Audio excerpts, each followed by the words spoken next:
voy a predicar algo que quizá os va a sorprender, pero no he predicado nunca de uno de los versículos, el versículo por excelencia de la palabra de Dios, el versículo más predicado seguramente de la historia de las predicaciones, y yo nunca lo he predicado. ¿Cuál podría ser? Juan 3:16. Vamos a decirlo juntos, a ver cómo estamos de valientes esta mañana. Juan 3:16. Porque de tal manera amó Dios al mundo que ha dado a su Hijo unigénito, para que todo aquel que en él cree no se pierda, mas tenga vida eterna. Alguno dirá: Israel, ¿cómo no has predicado nunca de esto? Y llevo predicando ya algunos años sin quererlo. Pero es un versículo tan conocido que ¿qué se puede decir de ese versículo? Pero tenemos el otro lado. Es un versículo tan profundo que no se puede dejar de hablar de ese versículo. Vamos a Juan 3:16. ¿Qué decir de un versículo? Claro, si estás con gente inconversa, tienes tanto que decir de este versículo. Pero hay verdades aquí que debemos entender. Yo creo que el Evangelio, la sencillez, pero a la vez la profundidad del Evangelio, el Evangelio es poder de Dios, el mensaje de la cruz es poder de Dios, no es algo que solo se deba enseñar a los niños y a los inconversos.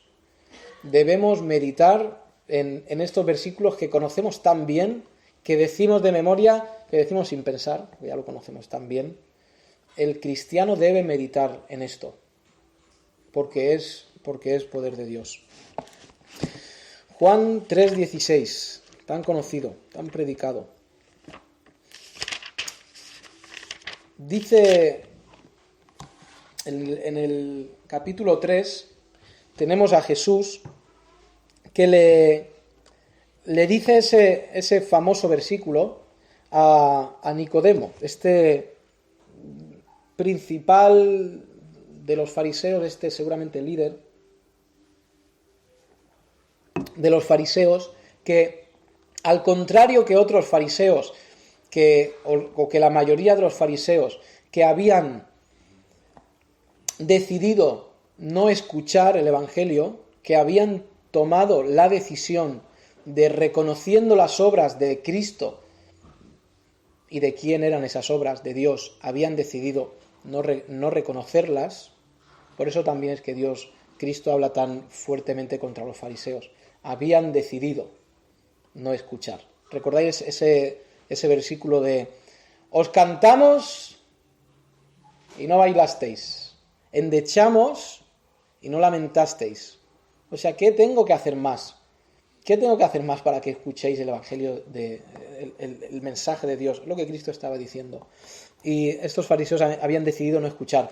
Habían algunos, como Nicodemo, que en su corazón parece que está la inquietud de decir: las obras que hay, las obras que está haciendo Cristo son de Dios, necesariamente son de Dios. Sabemos toda la conversación con Nicodemo, y como la conocemos también, entramos en el versículo 16. Y vamos a ir desgranándolo. Y dice la primera parte: porque de tal manera amó. Hablando con los matrimonios ayer, estuvimos viendo el tema del amor. Es necesario hablar del amor, ¿no? En una reunión de matrimonio. Estuvimos hablando del amor y llegamos a una conclusión. Llegamos a muchas conclusiones, quizá demasiadas conclusiones, pero acompañadme a primera de Juan 4:10. Porque si tenemos que ver el tema del amor, Alguien que nos va a arrojar mucha luz sobre el tema va a ser el apóstol Juan. Primera de Juan 4, 7.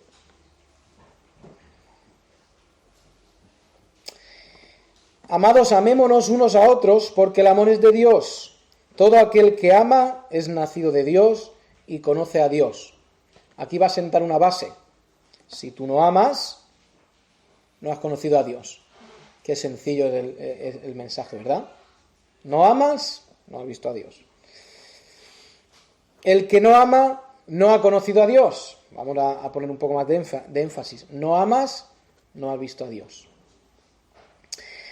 En esto se mostró el amor de Dios para con nosotros, en que Dios envió a su Hijo unigénito al mundo para que vivamos por él. En esto consiste el amor, no en que nosotros hayamos amado a Dios, sino en que Él nos amó a nosotros y envió a su Hijo en propiciación por nuestros pecados. Y yo planteaba ayer una situación. ¿Por qué dice aquí Juan que el amor no es que nosotros amemos a Dios? Porque ¿no es amor real lo que nosotros sentimos por Dios? Dice, esto no es amor, pero esto sí es amor. Amar a Dios, nuestro amor hacia Dios, no es amor. El amor es de Dios hacia nosotros. ¿Sí? El versículo dice eso. ¿Estáis de acuerdo conmigo? Y yo decía, ¿qué diferencia? Ahora hay muchas diferencias, pero ¿qué diferencia hay entre el amor nuestro hacia Dios y el amor de Dios hacia nosotros? Pues el sitio por donde debemos empezar es que si nosotros amamos a Dios,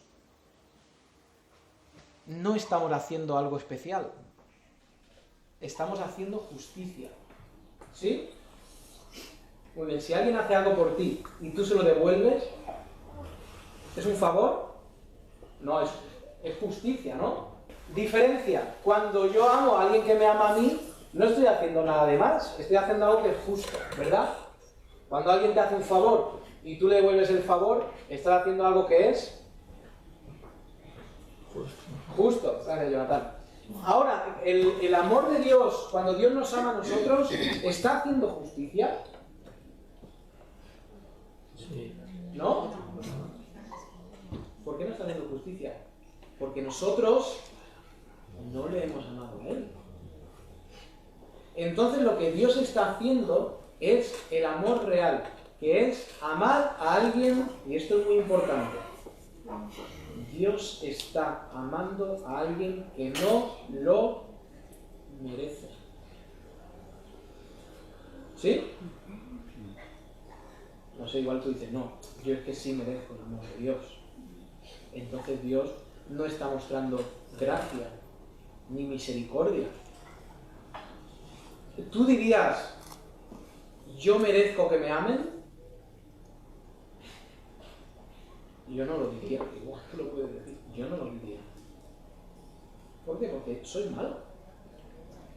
Y yo lo aplicaba a los matrimonios y decía, ¿tú mereces que tu marido te ame? ¿Tú mereces que tu esposa te ame? Porque la defraudas, porque en algún momento la engañas, no quiero decir eso, pero igual no eres totalmente sincero con ella, igual escondes alguna cosa, igual no te esfuerzas por ella, igual no te sacrificas por ella. El hombre no merece ser amado, ningún hombre merece ser amado. Desde que era Cristo, le saco del bote de los hombres. Ningún hombre que ha nacido merece ser amado. ¿Estás de acuerdo con eso? Ahora, eso va en contra de lo que dice el mundo. El mundo no dice siempre yo merezco. Yo merezco ser amado, yo merezco esto, yo merezco lo otro. Pero la realidad es que nosotros no merecemos el amor de Dios. Y eso es amor. En el contexto de iglesia, cuando Cristo dice, cuando Pablo dice, Cristo lo dice, Pablo lo repite, amaos los unos a los otros en la iglesia. A ver, ¿tú amas en la iglesia a tu hermano porque lo merece? ¿No? ¿Cuándo es el amor de Dios? ¿Cuándo se manifiesta el amor de Dios? Cuando tú amas a alguien que no lo merece. ¿Cuándo se manifiesta el perdón de Dios?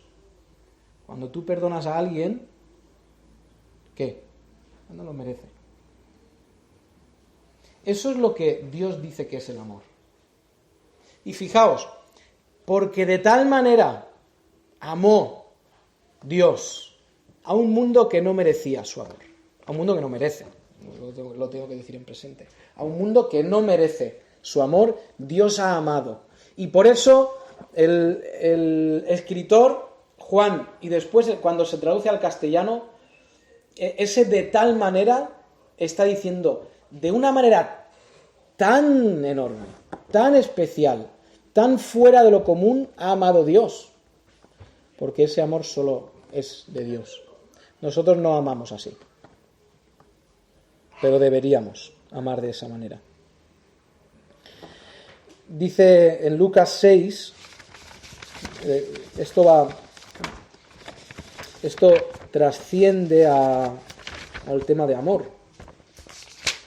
Lucas 6, 27, todo ese párrafo en Lucas 6, a ver.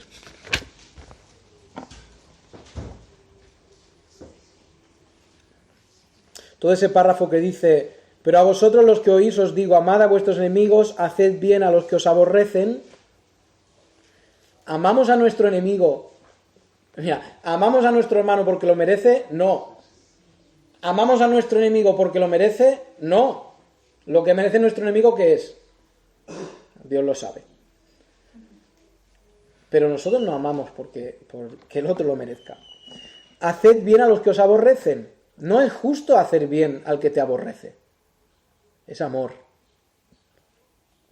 Bendecid a los que os maldicen. Orad por los que os calumnian. Al que te hiera en una mejilla, preséntale también la otra. Al que te quite la capa, ni aun la túnica le niegues. A cualquiera que te pida, dale, no porque lo merezca. Y al que tome lo que es tuyo, no pidas que te lo devuelva. Y como queréis que hagan los hombres con vosotros, así también haced vosotros con ellos. Porque si amáis a los que os aman, ¿qué mérito tenéis? Ningún mérito. ¿Por qué? Porque es justo. Si tú me amas porque yo soy súper guay y yo te amo a ti porque tú eres súper guay, estamos en empate. ¿Eso se entiende? ¿Estamos en empate? ¿Sí? Ni tú tienes más ni yo tengo menos. Hemos hecho lo que es justo. Empate. Porque también los pecadores aman a los que aman. Si tú dices, no, yo solamente amo a los que me aman, pues ahí tienes tu calificativo. Tu calificativo es pecador, ¿vale? Y nosotros no huimos de esa palabra. Y si hacéis bien a los que os hacen bien, ¿qué mérito tenéis? Porque también los pecadores hacen lo mismo. Y si prestáis a aquellos de quienes esperáis recibir, nosotros ¿qué decimos? Fíjate que yo le hice una vez a este hombre un favor y cada vez que le pido que venga a ayudarme, no quiere venir. Pues has ejercido amor hacia esa persona. Ahora voy a decir, si te hacen un favor, devuélvelo.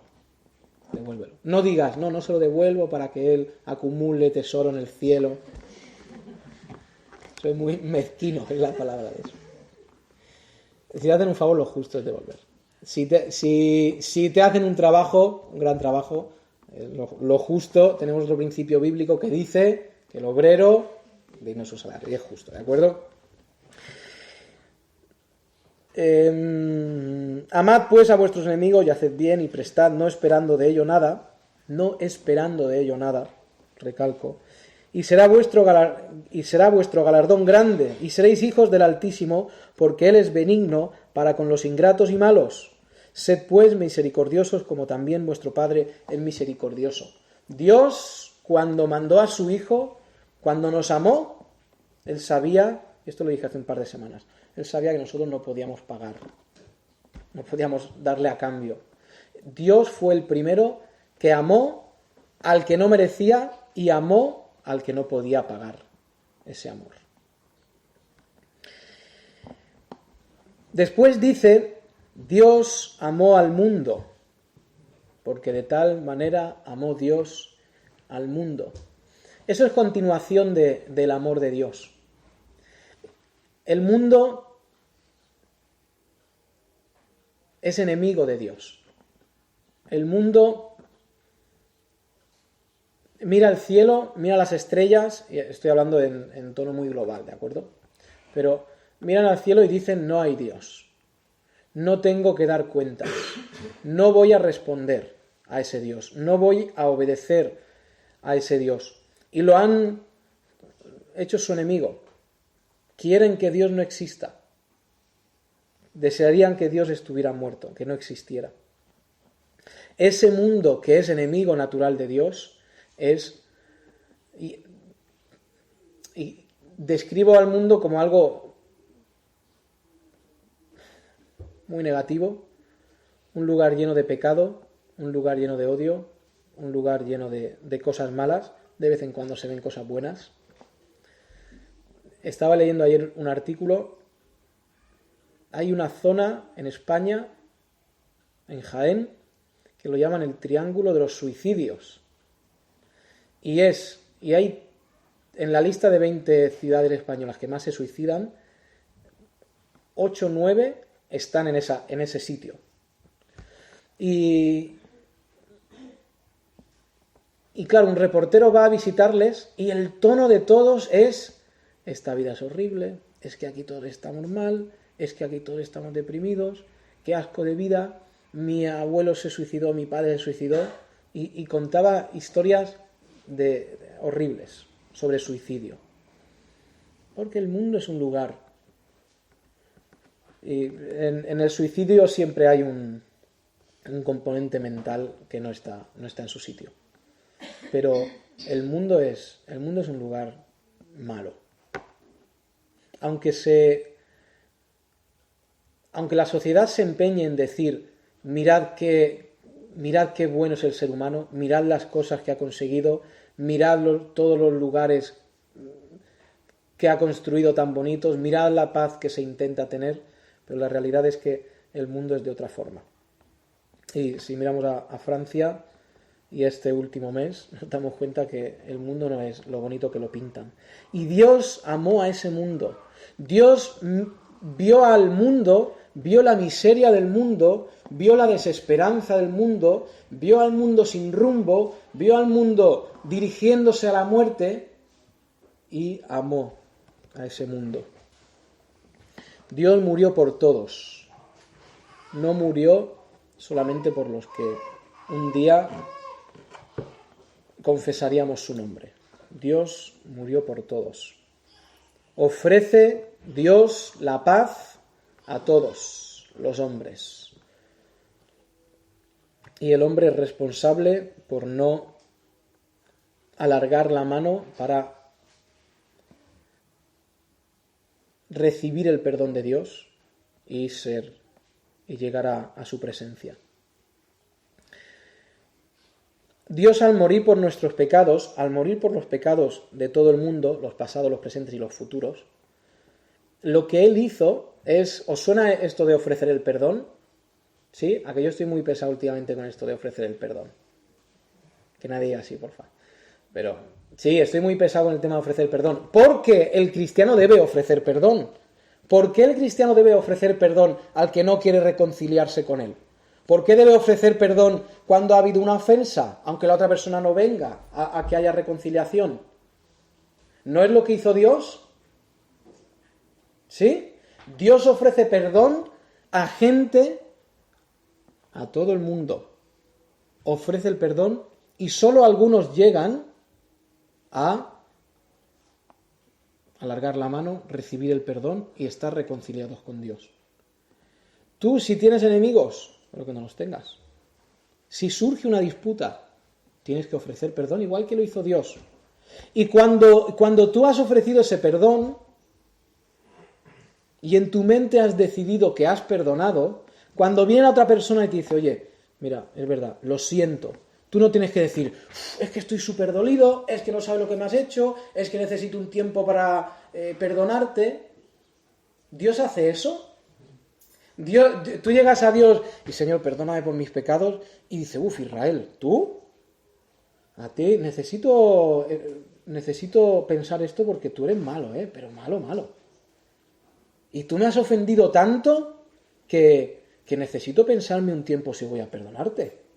Qué absurdo, ¿no? Cuando alguien se acerca a Dios, Dios le da el perdón inmediato. ¿Por qué? Porque Dios ha decidido, ha amado de tal manera que ha ofrecido perdón a todos y ha decidido perdonar a todos.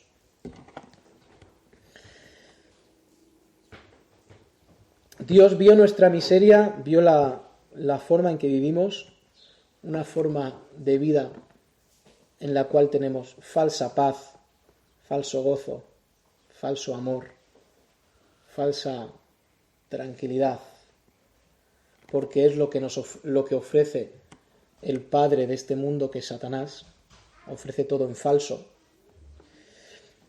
Tiene tanta misericordia del hombre que da algo, y por eso dice el versículo: de tal manera amó Dios al mundo que ha dado. Fíjate, Dios primero ama sin que el hombre le pueda responder a ese amor, ama sin que el hombre merezca, y ahora da sin que el hombre pueda devolver. ¿Sí? ¿Lo veis? Primero ama sin que se pueda devolver e inmerecidamente, y ahora da también de la misma forma, sin que lo merezcamos y sin que podamos devolver. Lo que Dios da, Dios podía, voy a decir esto, Dios podía, y entendedme con esto, Dios podía haber dado muchas cosas al mundo para reconciliarlo. Y soteriológicamente, y hablando de salvación y de doctrina de salvación, esto es un poco, ¿cómo decirlo? Es un poco no real, porque realmente sin Cristo no hubiera una salvación para todos. Pero lo que quiero decir es que Dios no da lo primero que pilla. Dios no da algo que no le cuesta. Dios no da algo que dice, bueno, me desprendo de esto y la verdad es que no es grave. Dios no da algo que le sobra tampoco. Dios da... ¿Qué es lo que Dios da? El objeto de su amor. ¿Sí? El principal objeto de su amor, que es Cristo, y del Espíritu Santo también. Yo estaba pensando en esto. Cristo viene al mundo a sufrir, ¿no? A dar un mensaje y a morir. Y nosotros podríamos decir, un poco injusto, ¿no?, que Dios mande a su Hijo, ¿por qué no baja Él? Y esto suena herético, ya lo sé. Pero alguien podría pensar así. Acompañadme a Génesis 22.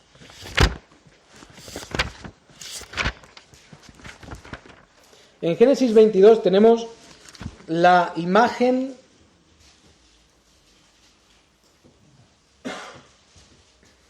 más clara y más parecida a la escena de Dios proveyendo al mundo su Hijo. Aquí tenemos la escena más clara. ¿Qué tenemos en Génesis 22? Tenemos a un señor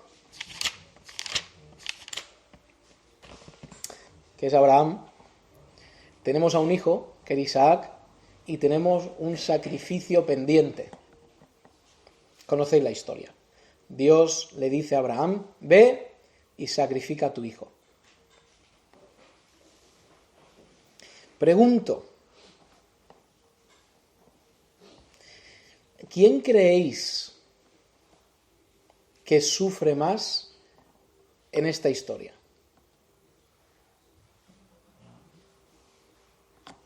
Si os equivocáis no pasa nada. ¿Sí? Yo creo que sí. Y yo también. A ver si entendéis por dónde voy. Dios le dice a Abraham, vas a sacrificar a tu hijo. Y él dice, vale, el hijo de esa. Dios dice, no, tú único. quiero tu único hijo. Y no era el único hijo, era su hijo por excelencia, lo que estaba diciendo. ¿Creéis que Abraham dice, pues vale, no hay ningún problema? ¿No era Isaac el foco del amor de Abraham? Sí, era el objeto de amor de Abraham. Llevaba un montón de años esperando a Isaac, una barbaridad de años esperando a tener ese hijo. Y Dios le dice, sacrifícalo. Y Abraham va, es lo que creo, obedeciendo con lágrimas, con dolor, con sufrimiento, porque va a dar lo que ama. ¿Sí? Y lo llevo a Dios. Yo creo que Dios sufrió por ver a su hijo en la cruz. ¿Sí? Estoy totalmente convencido. Y me podría aventurar a decir, cuando un padre ve a su hijo sufrir, ¿sufre más que el hijo? Y ¿saben? Los que somos padres decimos, yo he tenido gracias a Dios, la bendición de no ver a mi hija muy enferma ni muy grave. Pero, ¿cuál es el sufrimiento de un padre cuando ve a su hijo sufrir? Creo que es mucho. El hecho de Dios dar a su hijo conlleva que él mismo se sacrifica y él mismo sufre por entregar a su hijo. La situación que ocurre en la cruz, de Dios mirando a su hijo y dándole la espalda por lo cargado de pecados que está, yo digo que no lo entendemos y no lo vamos a entender jamás esa escena. Porque tenemos a un Dios que ama tanto a su hijo y Dios ama a su hijo mucho más de lo que nosotros amaremos jamás nada. ¿Esto se entiende? Dios ama a su hijo más de lo que jamás nosotros nunca amaremos nada. Pero a la vez tiene que dar la espalda a lo que ama tanto porque está cargado de los pecados de miles de millones de personas que han nacido y que nacerán también. No podemos entender esa situación. Yo no la entiendo. En el cielo quizá tardaremos... Entiendo que Dios no puede ver el pecado. Claro que entiendo eso. Entiendo que Dios da la espalda por el pecado. Pero imagino que estando en la presencia de Dios tardaremos muchos años en realmente entender quién es Dios, quién es Cristo, cómo son, el valor que tienen, etcétera, etcétera, etcétera. Dios da a su Hijo. Dios, el gran proveedor del hombre, provee lo que realmente el hombre necesitaba. Dios, que es el gran proveedor por el cual la tierra existe y la tierra subsiste, nos dice Hebreos ahí al principio que Cristo es el que sustenta todo con la palabra de su poder. Y creo que es primera de Pedro, dice que todas las cosas por Cristo subsisten. El gran proveedor, el cual hace que la tierra exista y que la tierra funcione, que al proveer para subsistir es que algo siga funcionando. El gran proveedor da al hombre lo único que necesita. Trabajo. El trabajo se necesita, pero no es por excelencia lo único que se necesita. Felicidad. No, tampoco. Salud. No. Dinero. No. Una familia. No. ¿Qué es lo que el hombre necesita realmente? Lo que vino a dar Cristo. Dice el final de Juan 3:16, vida eterna. Y eso es lo que el hombre necesita. El hombre básicamente es lo único que necesita. Vida eterna. Y luego, me entendéis, estoy hablando espiritualmente. El hombre tiene que comer y es bueno comer cada día. Y el hombre necesita dormir también. Pero Dios provee lo que el hombre realmente necesita. Dios provee a su Hijo, el único sacrificio que podía aplacar la ira de Dios, el único sacrificio que podía llevar sobre él la carga de todo el pecado del mundo. Sigue diciendo el versículo, para que todo aquel que cree, y este cree no es un creer barato, como tenemos hoy en día, que tú le puedes decir a alguien en la calle, ¿crees en Dios? Y te digo, sí. No es un creer barato. Creer en Dios, y más específicamente, creer en Cristo, significa creer en quién es, en qué dijo y en qué hizo.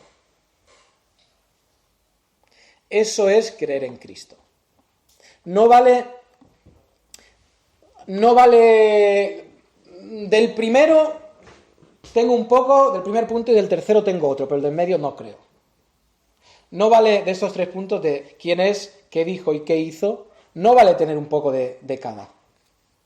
Creer en Dios es creer en Cristo es creer estas 3 cosas. Por eso, Santiago puede decir que, dice, ¿vosotros creéis en Dios? Fabuloso, ¿y los demonios también? Esto es Santiago. Santiago 2:19. Es que tarde. Santiago 2:19.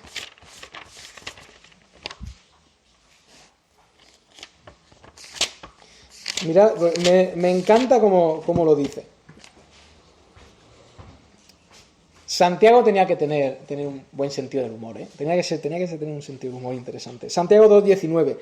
¿Tú crees que Dios es uno? ¿Crees que existe? Bien haces. También los demonios creen y tiemblan. Y ¿sabes? Voy a decir una cosa. ¿Por qué los demonios tiemblan?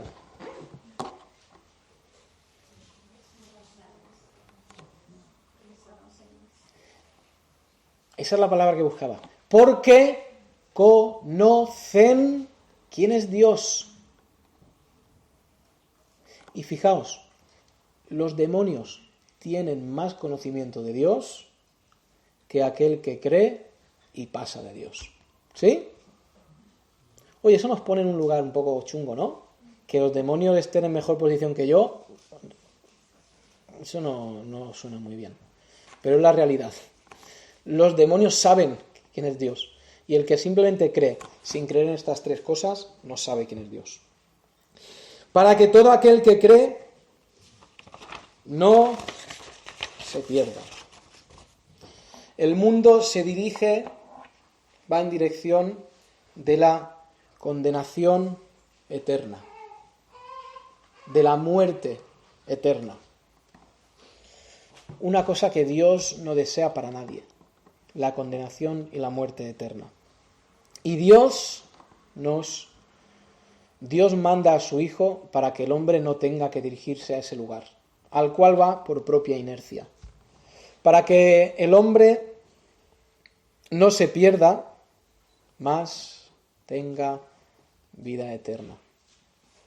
Pero Apocalipsis 21:8 nos habla del final del hombre. Ese lago que arde con fuego y azufre, ese lugar de tormento, ese lugar de oscuridad, de dolor, de desesperanza, de todo lo que podáis pensar malo. Dios viene para librarnos de eso. Y lo glorioso de Dios es que al darnos la vida eterna, está haciendo muchas más cosas que simplemente librarnos de una condenación eterna. De tal manera amó Dios al mundo que ha dado a su Hijo unigénito para que todo aquel que en él cree no se pierda, mas tenga vida eterna. ¿Qué conlleva tener vida eterna? Va más allá de tener muerte eterna. Porque lo que Dios hace en nuestra vida cuando nos salva es un montón de cosas. La primera no en orden no las digo en orden, porque el orden se puede discutir.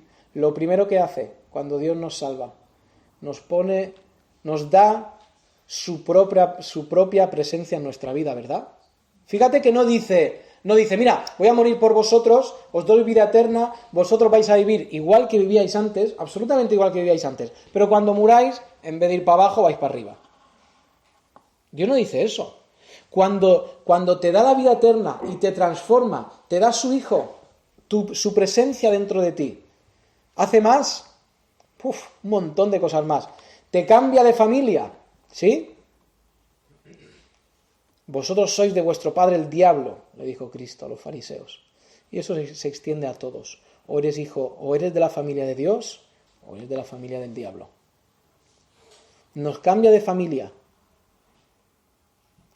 Nos da promesas, ¿sí? Yo estoy contigo. No te afanes, yo te proveo, yo te doy. Sígueme y te recompensaré, etcétera, etcétera, etcétera, etcétera. Dios nos da una cantidad de promesas enormes. Nos da todo lo que antes teníamos que era falso, amor falso, gozo falso, paz falsa, todo eso nos lo da en real. Nos da el amor verdadero, nos da la paz verdadera, nos da el gozo verdadero, nos da la tranquilidad verdadera, nos da la confianza verdadera, el descanso verdadero, la prosperidad verdadera, la prosperidad espiritual. Dios hace un montón de cosas en nuestra vida cuando nos da esa vida eterna. Y hablaríamos un buen rato más sobre cosas que Dios hace en nuestra vida. Nos dirige, nos lidera, nos ama. Un montón de cosas. Al final dice, mas tenga vida eterna. Lo único, voy a decir que Satanás uno de los enemigos de Satanás es el tiempo. Porque su condenación ya está hecha. Él ya está condenado.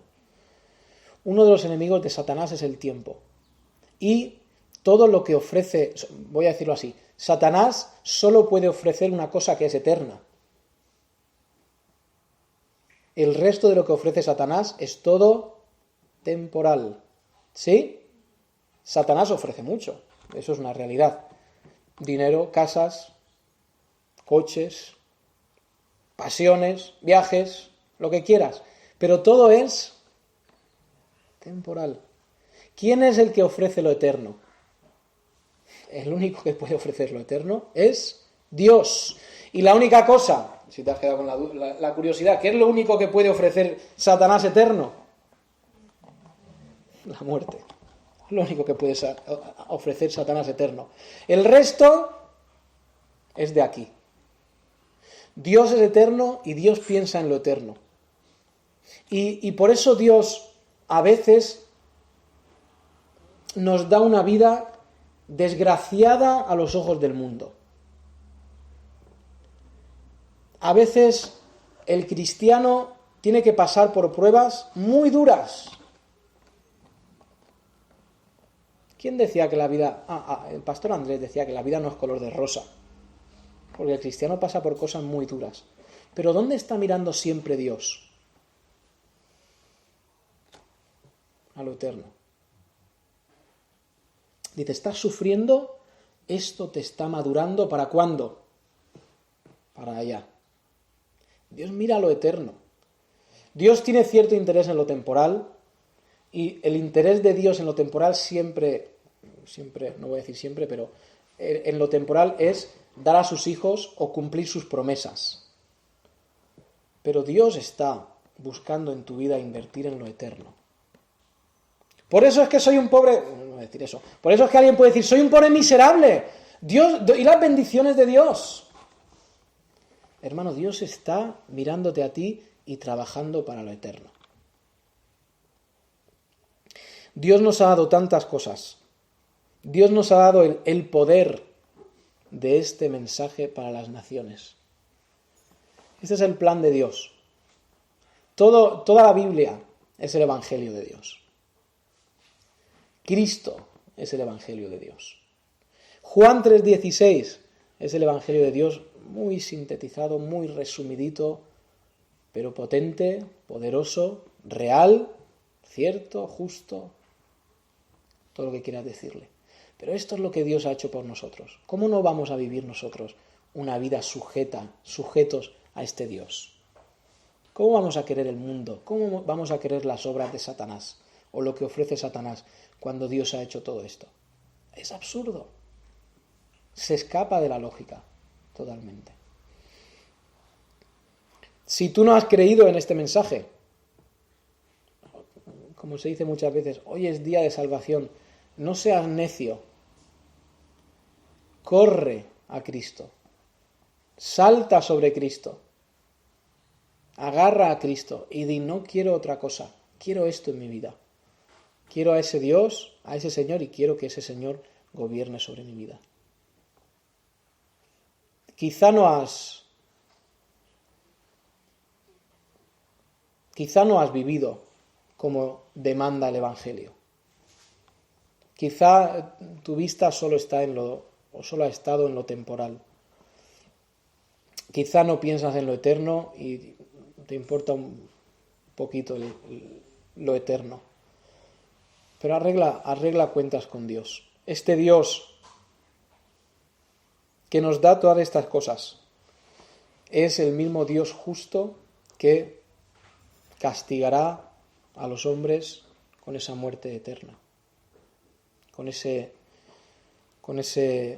lugar, ese infierno del cual nos habla la palabra de Dios. No pierdas tu oportunidad. Quizá no tengas más oportunidades. Vamos a orar. Eterno Dios, nuestro Padre,